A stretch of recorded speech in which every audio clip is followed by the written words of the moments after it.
Rotator cuff repair is a surgical procedure used to fix an injured or torn rotator cuff in the shoulder. Depending on how severe the tear is, the surgery can be performed either as an open procedure or using arthroscopy. The rotator cuff is a group of tendons that stabilize the shoulder joint and allow the arm to move through a wide range of motion. Damage to these tendons can happen from repetitive overhead movements, sports injuries, or normal age-related wear and tear. Most rotator cuff repairs today are performed arthroscopically. This is a minimally invasive procedure done through small incisions, usually about 1 centimeter in size. A tiny camera, called an arthroscope, is inserted into the shoulder joint.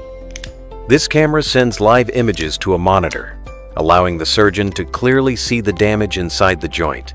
Small surgical instruments are then used to remove damaged tissue and repair the torn tendon. In some cases, special suture anchors are used to reattach the tendon securely to the bone. After the repair is complete, the incisions are closed and covered with a bandage. In certain cases, an open repair may be required. This approach is used when the tear is large or complex. During open surgery, a larger incision is made over the shoulder. The surgeon then repairs the damaged tendon before closing the incision.